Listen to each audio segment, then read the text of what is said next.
नमस्कार, बहुत स्वागत है आप सभी का। मैं हूं आपके साथ नैना यादव, लेकर हाजिर हूं हमारा खास शो पूछता है इंडिया। मिडिल ईस्ट जंग के 35वें दिन ईरानी मिसाइल से निकले शोले ने अमेरिकी बेड़े के सबसे बड़े बाज को आग के गोले में तब्दील कर दिया। जिस F-35 पर पूरा अमेरिका नाज करता है, जिसके अजेय होने पर दावा करता है, जिसकी खूबियों का बखान करते हुए पेंटागन के बाद शब्द कम पड़ जाते हैं, ईरान के प्रचंड प्रहार ने उस F-35 को जमीन सुंघा दिया। जी हां, और ट्रंप का घमंड चकनाचूर कर दिया है। F-35 को ईरानी मिसाइल ने कैसे धुआं किया, बताएंगे आपको। बात ईरान युद्ध की, जहां पर जंग बदस्तूर जारी है। 35 दिन हो चुके हैं और दोनों पक्ष एक दूसरे पर लगातार घातक वार कर रहे हैं, पलटवार कर रहे हैं। लेकिन युद्ध का 35वां दिन ईरानी मिसाइलों ने एक बार फिर से बड़ा कारनामा कर दिया है और ये कहा जाए कि नाज कहे जाने वाले अमेरिका के फाइटर को हवा में ही आग का गोला बना डाला और ईरानी मिसाइलों के शोलों ने अमेरिकी घमंड को पूरी तरह से चकनाचूर कर दिया। जी हां, ईरान ने दावा किया है कि उसने 5वीं पीढ़ी के सबसे आधुनिक अमेरिकी विमान F-35 को मार गिराया। इतना ही नहीं, इस पूरे दावे के सबूत के तौर पर IRGC ने वीडियो और 4 फोटोज भी शेयर किए, जिसमें अमेरिकी फाइटर्स हवा में तबाह होते दिख रहे हैं और उसके मलबे में साफ तौर से चारों तरफ तबाही का मंजर नजर आता है। ईरानी मीडिया का दावा यह है कि इस घातक हमले में फाइटर के पायलट के बचने की संभावना भी ना के बराबर है। और समझिए, कोई पहला मौका नहीं है जब ईरान ने F-35 मारकर ट्रंप का घमंड तोड़ा हो। इससे पहले भी 19 मार्च को ईरान ने अपने हवाई क्षेत्र में F-35 स्टेल्थ लड़ाकू विमान को मार गिराया था। आपको यह भी बता दें कि एक F-35 की कीमत करीब 670 करोड़ से 900 करोड़ रुपए तक होती है। समझिए, F-35 एक फाइटर जेट की कीमत। अब इन 2 F-35 फाइटर जेट्स के अलावा भी ईरान ने इस जंग में अमेरिका को बहुत बड़े नुकसान पहुंचाए हैं। इस जंग में अमेरिका को अब तक कितना नुकसान हुआ वो भी आपको जान लेना चाहिए, लेकिन उससे पहले ये जान लेते हैं कि आखिर F-35 का मारा जाना अमेरिका के लिए कितना बड़ा झटका है और क्यों इसे एक तरह से माना जा रहा है। F-35 की खासियत, जिसको लेकर अमेरिका बड़े बड़े दावे करता रहा है, वो समझ लीजिए। दरअसल F-35 5th जनरेशन का अत्याधुनिक फाइटर जेट है। अमेरिका का यह दावा है कि फाइटर जेट अजेय और स्टेल्थ तकनीक से लैस है, यानी दुश्मन के रडार को आसानी से चकमा ये दे देता है। इतना ही नहीं, इसमें AESA रडार और DAS सिस्टम को ऐसा है जो पायलट को 360 डिग्री देखने में भी एक तरह से सक्षम बनाता है। इसके अलावा इसकी रफ्तार भी 1930 किलोमीटर प्रति घंटे की है। साथ ही F-35 एक साथ कई भूमिका निभा सकता है। दावा किया जाता है कि ये एयर टू एयर और एयर टू सरफेस वार करने में सक्षम है। साथ ही खुफिया जानकारी जुटाने और इलेक्ट्रॉनिक युद्ध में महारत हासिल भी इसे है। इसमें हाईटेक हेलमेट की सुविधा है, जिससे पायलट को पारंपरिक डैशबोर्ड देखने की इसमें जरूरत नहीं होती। साथ ही इसकी खासियत यह है कि छोटे रनवे से भी उड़ान भर सकता है और हेलीकॉप्टर की तरह वर्टिकल लैंड करने की भी इसमें क्षमता है। यानी आप ये कहें कि एक फाइटर जेट और कई ढेर सारे काम, सर्व सुविधा युक्त ये F-35 है। F-35 की खूबियां, जिसे अमेरिका ने बढ़ा चढ़ा कर बताया और ये दावा किया कि F-35 को मार गिराना तो दुश्मन के डिफेंस सिस्टम के लिए बिल्कुल नामुमकिन है, लेकिन ईरान ने इसे कर दिखाया। ईरान ने प्रचंड प्रहार किया और अमेरिका के इस दावे की पोल खोल कर रख दी। ऐसा नहीं है कि इस जंग में अमेरिका के सिर्फ F-35 ही तबाह हुए हैं, बल्कि जंग में अमेरिका ने बहुत कुछ खोया है, जिसकी एक लंबी फहरिस्त है।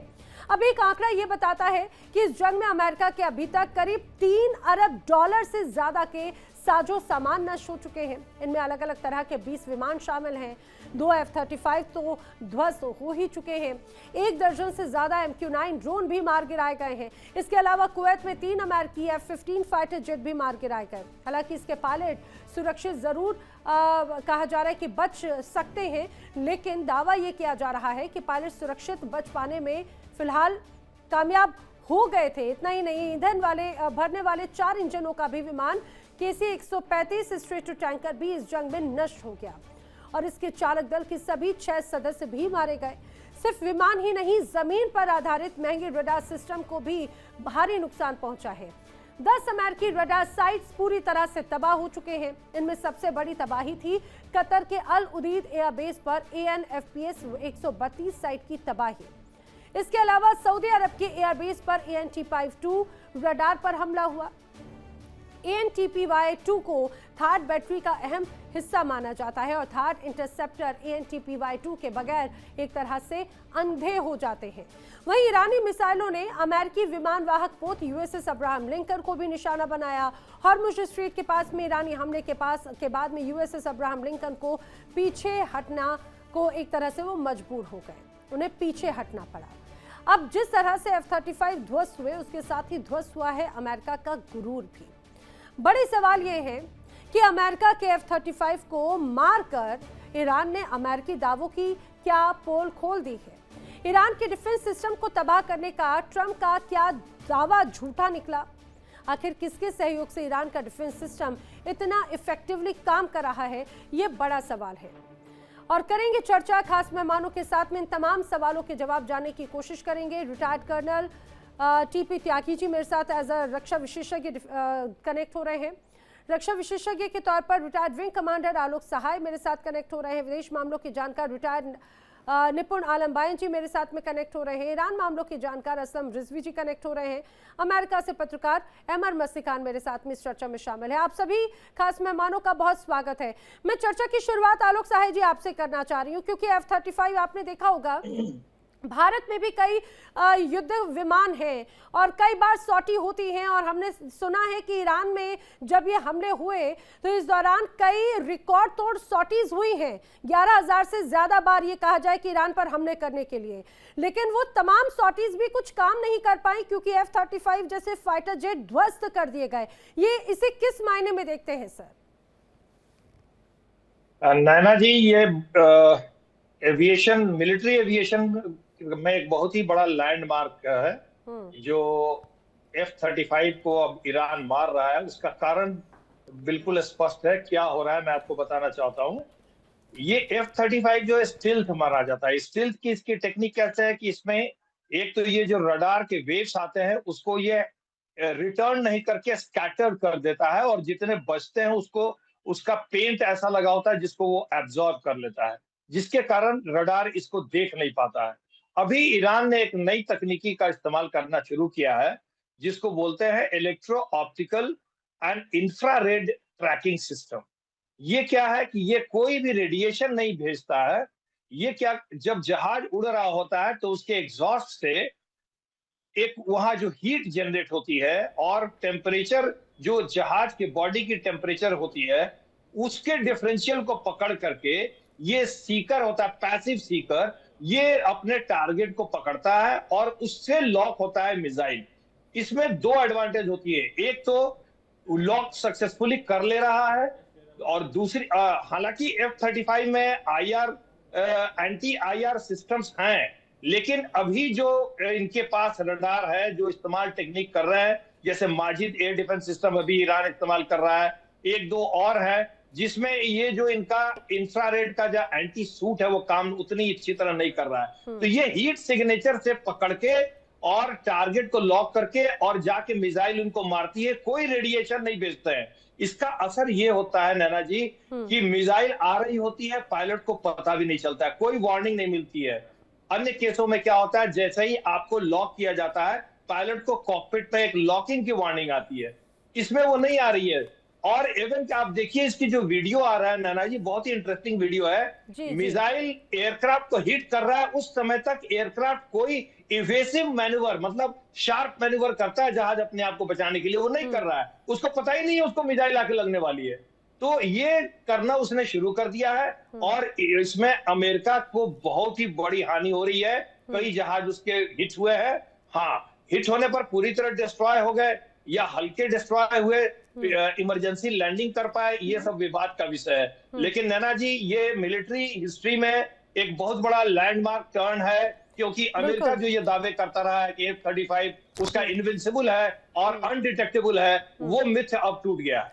देखिए मिथ तो टूटा, लेकिन इस मुझे लग रहा है कि दुनिया को या कई ऐसे देश जो F-35 एक तरह से उस पर डिपेंडेंट हैं या अमेरिकी हथियारों पर डिपेंडेंट हैं, उनके साथ में तो बहुत बड़ा धोखा हो गया। अहमद मस्तिकान जी, ये अमेरिका का धोखा है, ये नया धोखा है या पुराना धोखा है? क्योंकि बड़ा हथियारों का मार्केट बनाने की बात कही गई और उनका महिमा मंडन तो अमेरिका ऐसे ही करता रहा है।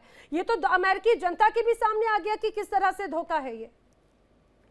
जी देखें, नमस्कार। ये जो ट्रंप साहब ने कल के दिन तकरीर किए, अगर आप उसको फैक्ट चेक के लिए डालेंगे तो उनमें आपको बहुत सारी बातें जो है ऐसी वैसी नजर आ जाएंगी, गलत बातें बनाकर पेश करना। जैसे जंग के दौरान इनके जनरलों को जो इन्होंने छुट्टी कर दी, 3 जनरलों की, साफ जाहिर है कि इनके जनरल इस जंग से नाखुश है। इस वजह से उनकी छुट्टी हुई ना, 3 जनरलों की। पीट हेगसेथ साहब ने छुट्टी की अभी कल के दिन। तो जंग के दौरान इस किस्म से चीज होने से लगता है कि भाई इनके लोग इस बात पे कायल नहीं है कि ये जंग सही है, और पूरे दुनिया को मालूम है कि ये जंग गलत है। बिला जवाज जंग कर रहे हैं, अपने रोबो दबदबा, अपनी जो है मिलिट्री प्राविस की बुनियाद पे। देखें, मैं एक चीज अर्ज करना चाहता हूँ, सिर्फ मिलिट्री के बुनियाद पर आप दुनिया को जो है सरनिगू नहीं कर सकते हैं। ये तो अमेरिका ने खुद बहुत मर्तबा आजमा चुका है। वियतनाम में इनके साथ क्या हुआ, इनके साथ अफगानिस्तान में क्या हुआ, अब ये जाके ईरान में यही काम कर रहे हैं जो इनको पहले भी नाकामियां रही हैं।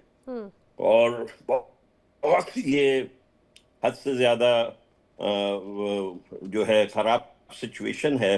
अब आप देखें, पूरी दुनिया में अब गैस और पेट्रोल की बात हो रही है ना जी, लेकिन उससे भी एक और ज्यादा खतरनाक चीज फर्टिलाइजर्स का गुजरना भी वहां से मुतासिर हो रहा है। और फर्टिलाइजर्स अगर नहीं गुजरेंगी तो फिर पूरे आपको, अभी भी हम और आप तो शायद खुशकिस्मत हैं कि हमें उन चीजों का सामना नहीं है, लेकिन पाकिस्तान में इस वक्त 5 करोड़ लोग ऐसे हैं जिनको कि गिज़ा बराबर की नहीं मिलती है, और इंडिया में भी तकरीबन 19 करोड़ लोग ऐसे हैं कि जिनके गिज़ा बराबर नहीं मिलती है, कम गिज़ाइयत की खाना वो खाते हैं। ऐसे सूरत हाल में फर्टिलाइजर की कमी होगी तो और ज्यादा लोग मुतासिर होंगे। इस शख्स ने, जिसका कि कोई एथिकल कोई स्टैंडर्ड नहीं है, कोई मॉरल स्टैंडर्ड नहीं है, इसने पूरे दुनिया को बहुत बड़े जंजाल में डाल दिया है। और मज़े एक और बात कहूँ, देखिए कल रो खन्ना ने एक बात कही। रो खन्ना शायद इलेक्शन में खड़े होंगे, वो पहले हिंदू होंगे, शायद अमेरिकन इलेक्शन में सदर के लिए खड़े होंगे। कैलिफोर्निया से वो कांग्रेसमैन है। उन्होंने कहा कि बिला वजह युद्ध में डालने से बढ़कर गलती ये है कि कोई ऐसे रास्ता ही ना दिखाए कि इससे निकला कैसे जाए।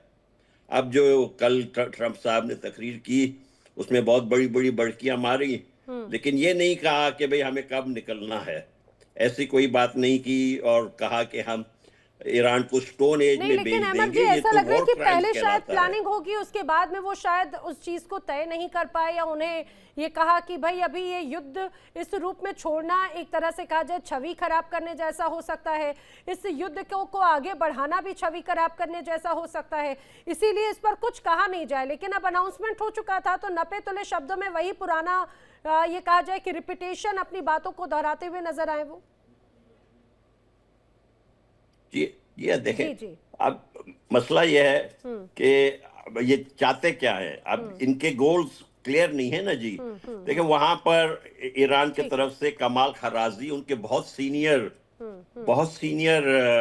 पहले उनके वजीर फॉरेन मिनिस्टर रह चुके हैं, वो जेडी वॉन्स से बात करने के लिए तैयारी कर रहे थे, और इजराइल को मालूम था कि ये बातचीत होने वाला है, और जाके उनके घर पे हमला करके उनकी बेचारी के बीवी को मार दिया। वो 81 इयर्स के हैं, वो शदीद जख्मी हो गए। यानी यहाँ पर अमरीकियों में, गोरों में बहुत नाराजगी है इजराइल के लिए कि ये बातचीत का तरीका ही नहीं छोड़ रहे हैं। ये जो भी बातचीत के लिए ईरान से आता है उनको ये मार डाल रहे हैं। ये चाह रहे हैं कि ईरान में बिल्कुल जो है केओस हो जाए, कोई रियासत ना बचे। ये बहुत देखे बहुत बड़ा खतरा हो जाएगा पूरे इलाके के लिए। सर लेकिन अगर मुझे ईरान लग रहा है कि लेकिन इस पूरे परिस्थितियों के बाद में खिल्ली बहुत उड़ गई है अमेरिका की। अब यूटर्न का रास्ता है या नहीं ये तो अपने आप में सोचने वाली बात है। टीपी त्यागी जी, लेकिन F-35 की जो वास्तविकता है, जो हालात हैं, लगभग एक फाइटर जेट कहा जाता है 690 से कम जो 700 करोड़ की कीमत एक का है। अब जो बड़े दावे करके दूसरे देशों को बेचे जाते हैं, 19 से ज्यादा देश ऐसे हैं जो ग्राहक हैं एक तरह से F-35 के लिए। जो मैं लिस्ट देख रही थी, अपने दर्शकों को बता दूं, उसमें भारत नहीं है। भारत को पेशकश की गई थी, भारत ने लेकिन उसे स्वीकार करने से मना कर दिया। Make in India, made in India पर फोकस करने की बात कही गई है कि भाई हम खुद पे भरोसा करते हैं। लेकिन टीपी त्यागी जी, जो ग्राहक हैं जिन्होंने ये कहा जाए 700-800 करोड़ का एक जेट खरीदने की जो बात कही, अपनी सैन्य ताकत में इजाफा करने की बात कही, उनके साथ में तो बड़ा धोखा हो गया, क्योंकि अमेरिका ही इस जंग में पिट चुका है, खासतौर से ईरान के हाथों। सही कह रही हैं आप। बहुत सारे देश ऐसे हैं जो अपने या तो ऑर्डर कैंसिल कर देंगे या अगर ले लिया है तो वो एक भारी मन से है। अमेरिका के हथियारों की मांग बहुत बुरी तरह से कम इस समय हुई है। बाकी इसमें एक बात और भी समझ में आई है, जब ब्लैक सी में यूक्रेन ने रशिया का मोस्कोवा डुबोया था, तब ये बात सामने आई थी कि कोई भी हथियार अल्टीमेट नहीं होता, हर एक की कुछ ना कुछ कमजोरी होती है। जैसे मेरे को पैनलिस्ट ने बताया कि इसको मारने के लिए, F-35 को मारने के लिए उन्होंने रेडिएशन का इस्तेमाल यानी कि रडार का इस्तेमाल नहीं किया, उन्होंने हीट सेंसिंग का इस्तेमाल किया और एक सिस्टम बनाया, इलेक्ट्रो ऑप्टिकल इंफ्रारेड सिस्टम। ये सिस्टम बनाया, लेकिन इस सिस्टम की भी एक लिमिटेशन है। क्या ये सिस्टम F-35 को 50 किलोमीटर की ऊंचाई पे उड़ा सकता है? नहीं। ये सिस्टम बनाया गया कि जब F-35 6-7 किलोमीटर के रेंज में आ जाए और 5-6 किलोमीटर के एल्टीट्यूड पे हो, that is the time when it starts acting, means terminal phase में, लैंडिंग फेज में, एंड फेज में वो कमजोरी उसकी बताई गई। ऐसी तरह से ईरान के हुतियों ने पिछले साल 12 दिन के युद्ध में 1 दर्जन से ज्यादा MQ-9 रीपर ड्रोन को गिरा दिया था। और उन्होंने गिराने के बाद एक बात और कही थी, हालांकि वो बहुत ज्यादा पब्लिक ग्लेयर में बात नहीं आई। उन्होंने कहा था कि जो वारशिप अमेरिका के हैं, वो वारशिप भी किसी एक पॉइंट पे आके बहुत कमजोर होते हैं। जैसे कोई भी मिसाइल हो सकता है लॉन्चिंग फेज में या फ्लाइट फेज में या टर्मिनल फेज में कहीं ना कहीं कमजोर होती है। ऐसे ही उन्होंने कहा कि जो वारशिप है ये उस समय सबसे ज्यादा कमजोर होते हैं जब ये किसी मिसाइल को लॉन्च करते हैं। अब ये मालूम नहीं कि टेक्निक उसके बाद क्या थी, लेकिन उसकी वजह से ईरान ने ये साबित करके दिखाया कि उसने वारशिप के ऊपर भी अटैक किए, उसने यहाँ तक कि अमेरिका के रिफ्यूलर एयरक्राफ्ट के ऊपर भी अटैक किए। उसके और तो और airborne warning and control system, जो पूरी एयरफोर्स की आंख और कान होते हैं, उसके ऊपर भी अटैक किए और सक्सेसफुल अटैक किए। F-15, F-16, F-35 इनके तो कई सारे के ऊपर अटैक किए और सक्सेसफुल अटैक किए। तो ये ईरान कर पाया बाय इनोवेशन। और क्यों कर पाया? By the weaknesses of the American weaponry. That's why American weaponry की डिमांड अब दुनिया में बहुत एस्ट्रोनॉमिकल प्रोपोर्शंस में नीचे गिरेगी। जैसे उसकी इज्जत गिर रही है वैसे वो भी गिरेगी। लेकिन हमें एक चीज लॉजिकली सोचनी है। ज्यादातर हमारे टेलीविजन चैनल्स ये दिखा रहे हैं कि एज इफ सब कुछ ईरान ने किया और अमेरिका कुछ नहीं कर पाया। देखिए, सोचने की बात यह है कि ईरान की तरफ से जो ड्रोन आते हैं उनमें बारूद होता है 10, 12, 15 kg। जो उसके मिसाइल्स आती हैं उनमें बारूद होता है 100, 125, 150 केजी। लेकिन जो अमेरिका और इजराइल की तरफ से बॉम्ब्स डाले जाते हैं, जी। उन बॉम्ब्स में बारूद होता है 1000 केजी, 2000 केजी। अब तो उन्होंने P2 bomber, B-58, B-1B bomber सब इस्तेमाल करने शुरू कर दिए हैं। और एक दो नहीं, वो कह रहे हैं करीब 25,000 टारगेट्स को तबाह किया गया है, 3,000 बाकी हैं। हर टारगेट के ऊपर जो अटैक हुआ उसमें टनों बारूद था, और जिन टारगेट्स को अटैक किया गया उसमें उनके military headquarter, IRGC headquarter, intelligence headquarter, space research centre, उनकी रिसर्च फैसिलिटीज, इन सबको और उनकी टॉप लीडरशिप को 3 बार तबाह कर दिया गया। और अब तो मिडिल ईस्ट में ईरान का जो सबसे ऊंचा ब्रिज था, उसे जो भी 1 ध्वस्त कर किलोमीटर दिया। से भी ज्यादा लंबा था, उसे भी ध्वस्त कर दिया गया।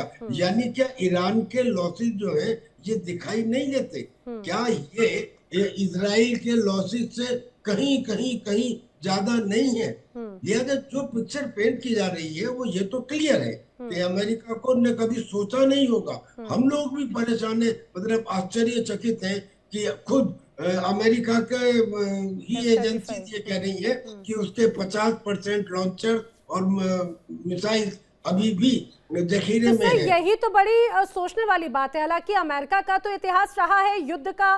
पिछले कुछ वक्त में हम देखें, इराक से लेकर वियतनाम हो या अफगानिस्तान हो या पिछले जिन जिन ये कहा जाए कि युद्धों में अमेरिका की भूमिका रखी, वो चले भी कई सालों तक। ये कहा जाए 1 साल से लेकर 19 सालों तक का युद्ध का इतिहास रहा, और उसमें नुकसान अमेरिका का हुआ, लेकिन कहीं पर भी वो निर्णायक जीत या विन विन कंडीशन में अमेरिका नजर नहीं आया। भले ये कहा जाए कि डिप्लोमेटिक या दबाव बनाने वाली एक तस्वीर भले नजर आई हो, और यहाँ पर तो ये 1 महीने में ये तस्वीर क्या से क्या हो गई। निपुण आलम बायन जी, ये कहा जा रहा है कि साइकोलॉजिकल वॉर भी अपने आप में बहुत महत्वपूर्ण है। 35वां दिन है आज जंग का। अब F-35 जैसे फाइटर जेट की बात जो अभी टीपी त्यागी जी ने भी कही, या अमर मस्तिकान जी भी कह रहे थे, आलोक सहाय जी भी कह रहे थे कि ये जो F-35 जैसे अगर युद्ध को अगर मार गिराया जाता है, ये कितनी बड़ी चोट है अमेरिका के लिए। हालांकि अमेरिका की तरफ से अभी इस पर पुष्टि नहीं की गई, क्योंकि ईरान कह रहा है कि भाई अनकिलेबल या स्टेल्थ किंग जो है हमने उसे ढेर कर दिया। जी नैना जी बहुत धन्यवाद। और मेरे जितने को पैनलिस्ट हैं, खासतौर से हमारे जो बलूचिस्तान, रिपब्लिक बलूचिस्तान के अमर भाई को सलाम वालेकुम। चलिए, हम बात कर रहे थे, आपने जो प्रश्न किया उस प्रश्न का उत्तर हालांकि मुझसे पूर्ववर्ती तीनों मेरे जो बड़े बुजुर्ग हैं उन्होंने उत्तर दे भी दिया है। लेकिन एक बड़ी बात है, देखिए अमेरिका को अगर आप देखेंगे तो अमेरिका की वेपन इंडस्ट्री और वेपन इंडस्ट्री की एक लॉबिंग है, वहां पर लॉबिंग चलती है। और वो लॉबिंग इतने प्रभावशाली है अमेरिका में कि वो सत्ता तक को क्या करती है, हिला देती है। और उसकी एक बहुत बड़ी फंडिंग वहां पर हम देखते हैं। वहां पर रूल है, नियम है, सुपर 301, स्पेशल 301, ये नियम है अमेरिका के अंदर पास रूल हैं, जिनके माध्यम से वेपन इंडस्ट्री पूरे अमेरिका को कंट्रोल करती है, नियंत्रित करती है। अब जब F-35 जैसे फाइटर जेट्स का गिरना, ये जैसे अभी त्यागी जी कह रहे थे, ये केवल अमेरिका की नहीं है, अमेरिका की पूरी क्रेडिटेबिलिटी का गिरना होगा। और इससे क्या होगा कि जो और कंट्रीज के, चाहे राफेल की हम बात करें या हम चाइना के जेट्स की बात करें या और कंट्री के हम जेट्स की बात करें, उनकी डिमांड मार्केट में बढ़ेगी और इससे अमेरिका की जो वेपन इंडस्ट्री है उस पर भी एक बड़ा आघात पहुंचेगा।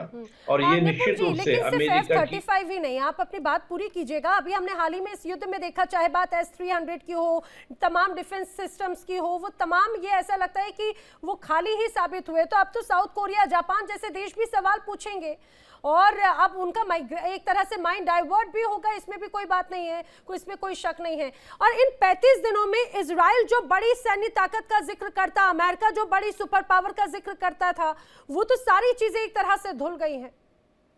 हाँ, इसमें एक बड़ी बात, मैं एक लाइन और जोड़ दूं, फिर मैं आगे प्रश्न उत्तर दूंगा। बिल्कुल, इस समय सबसे ज्यादा तो पाकिस्तान अपने माथे पे मार रहा होगा।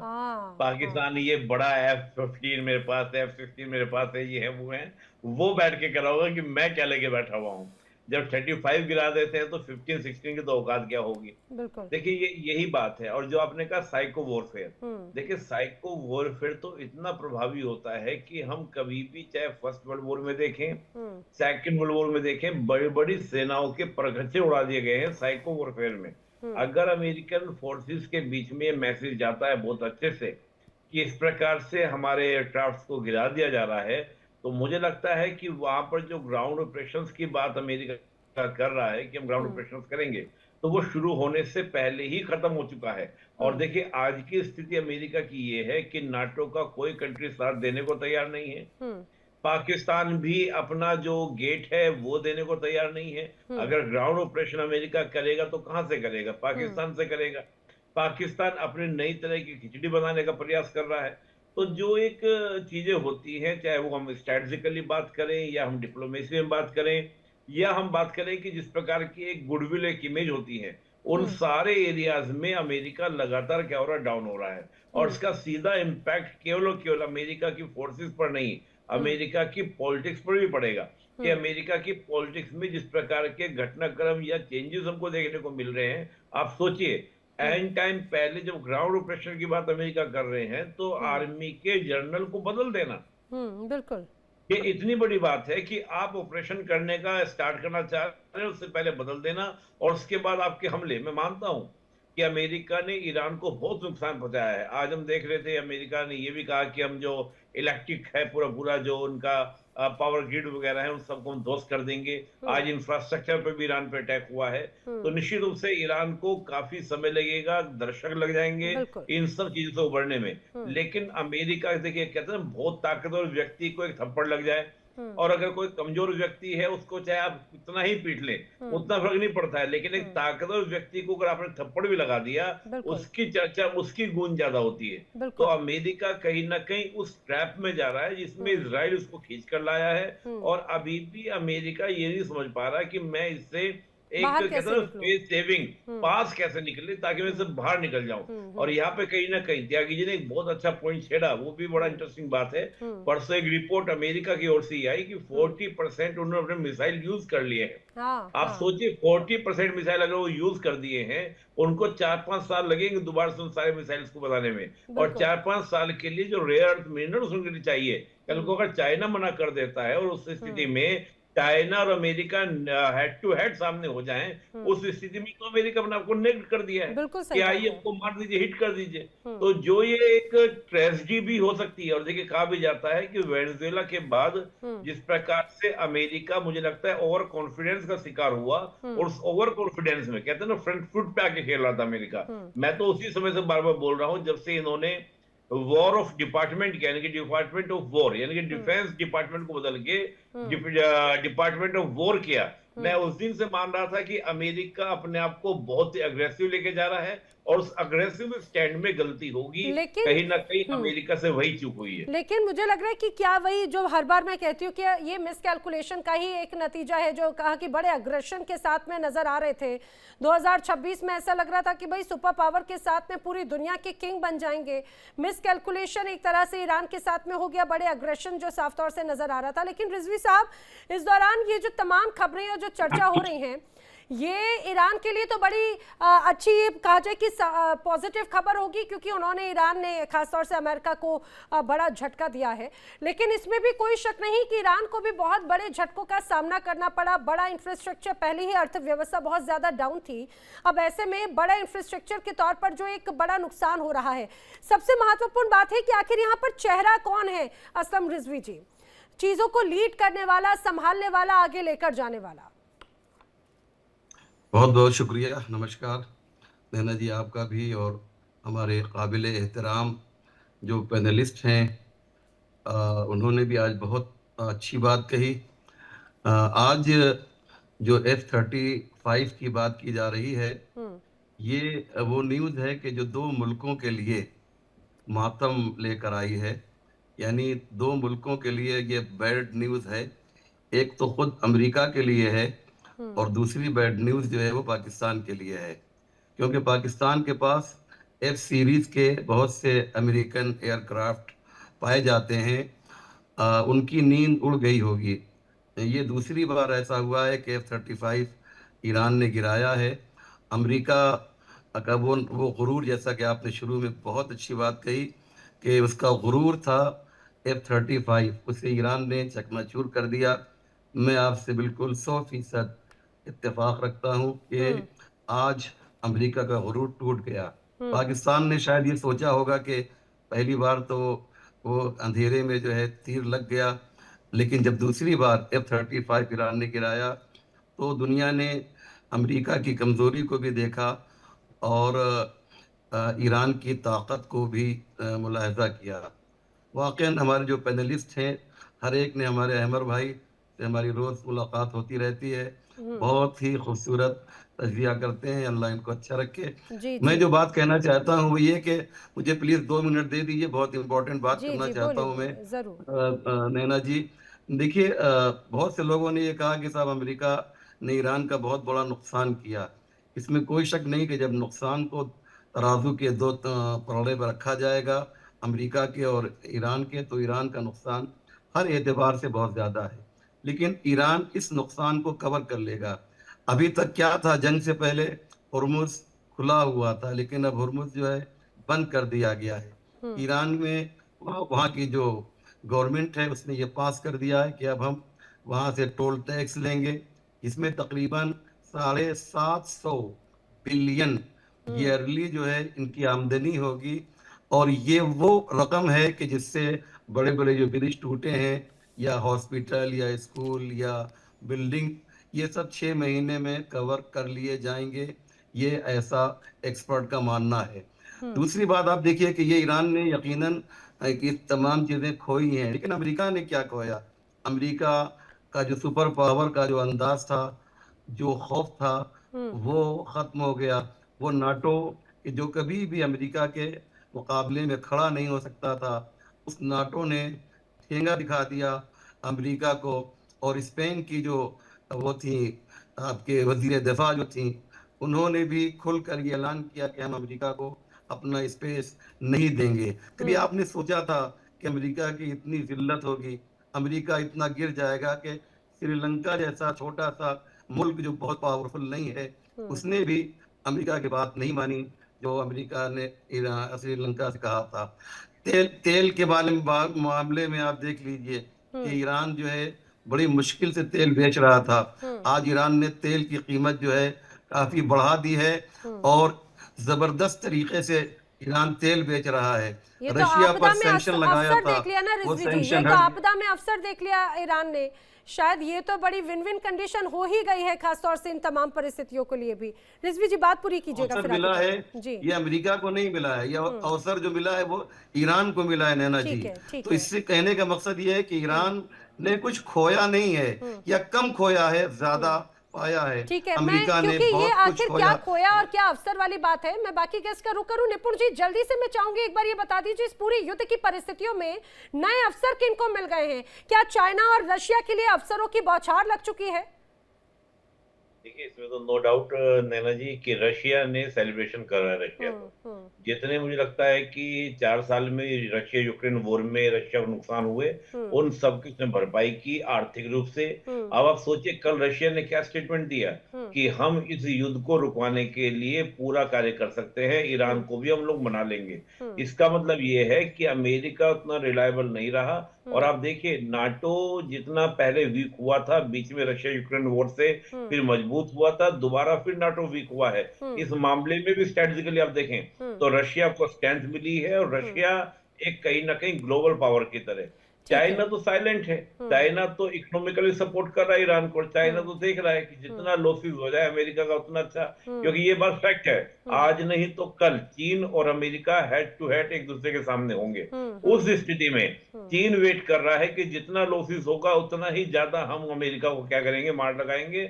और आप देखिएगा अभी आने वाले दिनों में ही, कुछ ही दिनों मुझे ऐसा लगता है कि चाइना ताइवान के ऊपर भी अपने ऑपरेशंस कर सकता है। कि इस प्रकार की स्थिति में ये अमेरिका तो घेराबंदी नहीं जा कर पाएगा। दी ना, स्ट्रैटेजी तो एक तरह से यही है। टीपी त्यागी जी, इसी स्ट्रैटेजी के साथ में अब चाइना की रणनीति नजर आती है। रशिया भी नहीं चाहेगा कि ये युद्ध जल्दी खत्म हो, आर्थिक रूप से वो एक बार भरपाई कर रहा है। अमेरिका को बहुत कुछ है खोने के लिए अभी।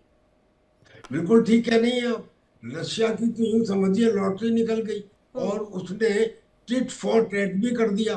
जो जैसे अमेरिका यूक्रेन को मदद कर रहा था, वो ईरान को मदद कर रहा है। जैसे अमेरिका नाटक कर रहा था कि मैं पीस समझौता करा देता हूँ बार बार यूक्रेन में और रशिया में। अब रशिया ने कहा कि चलिए हम पीस समझौता करा देते हैं आप में और ईरान में।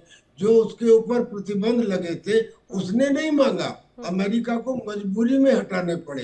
ये उसकी जीत हुई रशिया की। जहाँ तक चाइना का सवाल है, चाइना का ये कहना कि भाई वो बहुत जल्दी ताइवान के ऊपर अटैक कर सकता है, यस, दो कारण है। एक तो ये कि अमेरिका की पोल खुल चुकी है, और दूसरा ये कि 2013 में ही चाइना ने बाकायदा एक पॉलिसी बनाई थी जिसके मुताबिक 2050 तक उसे 5-6 युद्ध लड़ने थे। पहला ताइवान से, दूसरा स्पार्टले आइलैंड, तीसरा इंडिया से, चौथा पनामा आइलैंड, पांचवा मंगोलिया से और छठा रशिया से। अब इसमें पहला जो था ये 2026-27 तक होना था, 2025-26 तक होना था। 25-26 चल रही है, यानी कि उसकी आज से 10 साल पहले की जो बात थी वो भी सामने आती है। और फिर जी, और अमेरिका की सिचुएशन क्योंकि कमजोर है, उसका इंटरवेंशन उतना नहीं हो पाएगा। जब उसके पास खुद अपने लिए हथियार नहीं है तो वो कैसे तो यूक्रेन को देगा, और कैसे ताइवान को देगा, और कैसे जापान को देगा, और अगर दे भी दिए तो उनके हथियारों का क्या भरोसा, जो ईरान ने दिखा दिया। तो लिहाजा चाइना के लिए भी एक गुड सिचुएशन है। और तो सबसे बड़ी बात, ये चाइना वगैरह तो ठीक है, मैं कह रहा हूँ अब एक नया वर्ल्ड ऑर्डर आपको निकलता हुआ दिखाई देगा। कैसा सर? और ये जो न्यू वर्ल्ड ऑर्डर है ये 2024 में शुरू हो गया था जी। जब कजान में रशिया में ब्रिक्स की मीटिंग हुई थी, तब उस ब्रिक्स मीटिंग के अंदर रशिया ने और चाइना ने ये कहा कि today we are entering. Sir, इस वर्ल्ड ऑर्डर में अमेरिका का कौन सा पोजीशन है जी? इस नए वर्ल्ड ऑर्डर में अमेरिका न्यू वर्ल्ड ऑर्डर में अमेरिका नहीं है, नहीं है। हाँ, न्यू वर्ल्ड ऑर्डर, यही तो मैं बताना चाह रहा हूँ। न्यू वर्ल्ड ऑर्डर में अमेरिका नहीं है। चाइना ने और रशिया ने ये कहा कि न्यू वर्ल्ड ऑर्डर में अगर इंडिया जैसे बड़े देश को नहीं रखा गया तो फिर न्यू वर्ल्ड ऑर्डर कैसे बनेगा। सही तो फिर चाइना से कहा गया कि तुम तुरंत अपना जो बॉर्डर डिस्प्यूट है इंडिया के साथ उसे खत्म करो। ब्रिक्स की मीटिंग से 24 घंटे पहले डेप्सॉन्ग और डेप्चॉक का जो इशू था वो रिजोल्व कर लिया गया। और इसकी मानगी देखने को मिली पिछले साल जब एससीओ की मीटिंग हुई। उस मीटिंग जब पुतिन और जी जिनपिंग और मोदी उन तीनों को हाथ मिलाते हुए देखा था। वो तस्वीर तो बहुत बहुत बहुत बड़ी पिक्चर पेश कर देती है सर, नो डाउट। तो ये तो बड़ा झटका एक तरह से हो गया। लेकिन एक और झटका मैं चाहूंगी आलोक शाही जी, जल्दी से इस बात को मुझे बताइएगा कि जिस F-35 की बात कर रहे हैं, आपने कहा कि भाई उसको ईरान ने रणनीतियों के साथ में एक तरह से उसको अनकिलेबल या स्टेल्थ किंग को एक तरह से ध्वस्त किया, तो क्या ये टेक्नोलॉजी का कमाल था, ईरान की प्लानिंग का कमाल था, या फिर अमेरिका की कमजोर रणनीतियों का हिस्सा था?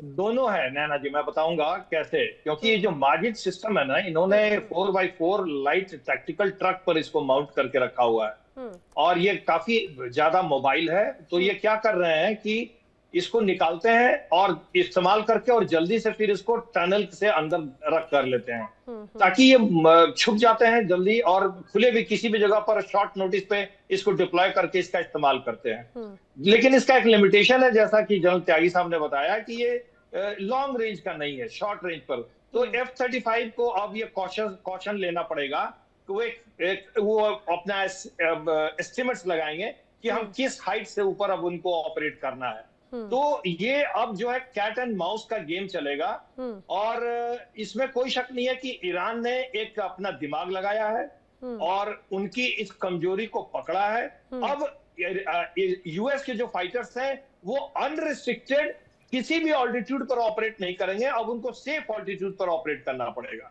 तीसरी बात यह है कि ज्यादातर सेंट्रल ईरान और ईस्टर्न ईरान डीप में जब जाकर के ऑपरेट कर रहे हैं तो वहां पर ज्यादा हिट हो रहा है।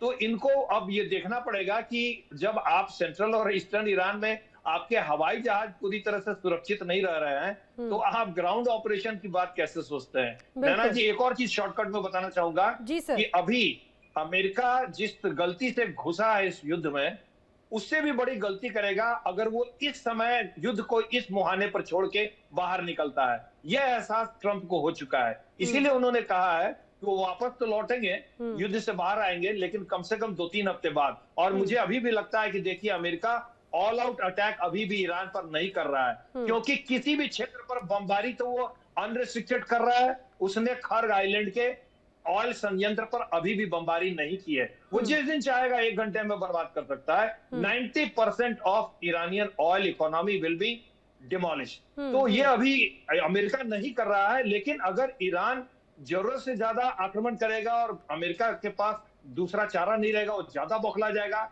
तो ये कदम भी हो सकता है अमेरिका उठाए। और ये बहुत ही तो सर अमेरिका तो अभी ये चाह रहा है कि भाई सांप भी मर जाए, लाठी भी ना टूटे, फेस सेविंग भी हो जाए, वो एग्जिट भी कर ले, कोई डेंट भी ना लगे दुनिया के सामने, अभी भी वो सुपर पावर का तमगा एक तरह से नजर आए। अमर मस्तिकान जी, क्या यही वजह है कि अपनी जो तमाम जो कई एक एक करके लोग इस्तीफे दे रहे हैं या उनको उन पर दबाव बनाया जा रहा है इस्तीफा देने का, निकालने का, ये भी उसी एक तरह से रणनीति का हिस्सा है कि डोनाल्ड ट्रंप अपना फेस सेव करे, ठीक ना दूसरों पर फोड़ दे?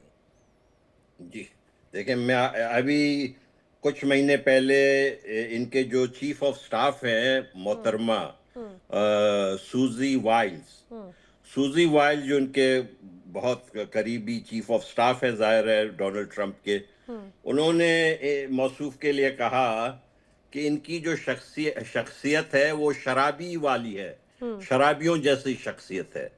यानी जैसे शराबी समझता है ना शराब के नशे में कि मैं दुनिया में हर एक चीज कर सकता हूँ, ये इसी तरीके की शख्सियत ये डोनाल्ड ट्रंप साहब की है कि ये समझता है कि ये हर एक चीज कर सकता है।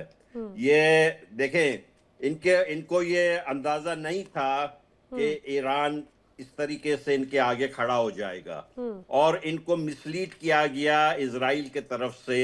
नेतन्याहू साहब ने इनको बहुत ही मिसलीड किया कि भाई ये एक 5-3-4 दिन के अंदर जो है ईरान की हुकूमत गिर जाएगी।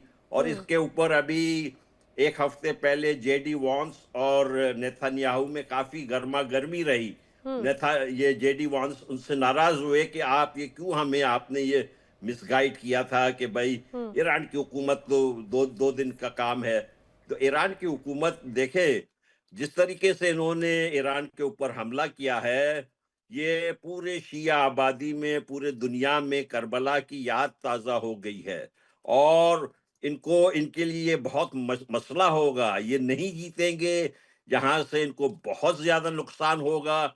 और हमारा अंदाजा ये है कि जो ईरान को बनने की कॉन्ट्रैक्ट्स जाएंगी वो चाइनीज कंपनीज को जाएंगी, रूसी कंपनियों को जाएंगी, और अमेरिका के साथ को पूरे दुनिया में और ज्यादा नुकसान पहुंचेगा कि ये ऐसा मुल्क है जो जाके तबाही करता है जबकि चीन और रूस बनाता है। जी ठीक है, देखिए यही तो एक सबसे बड़ी बात हो जाती है कि इसी वजह से तो बड़े झटके पे झटके एक तरह से अमेरिका को लग रहे हैं। F-35 जैसे तमाम बड़े जो फाइटर जेट से उनको नुकसान पहुंचा, अब हथियारों की जो सप्लाई है क्या उस पर भी बड़ा असर पड़ेगा, ये देखने वाली बात है। आप सभी मेरे साथ इस चर्चा में शामिल हुए, आप सभी का बहुत बहुत शुक्रिया। रुक रहे एक ब्रेक के लिए। इंडिया डेली अब आपके स्मार्ट टीवी पर भी मौजूद है। इंडिया डेली अब आप लाइव देख सकते हैं इन सभी प्लेटफॉर्म्स पर।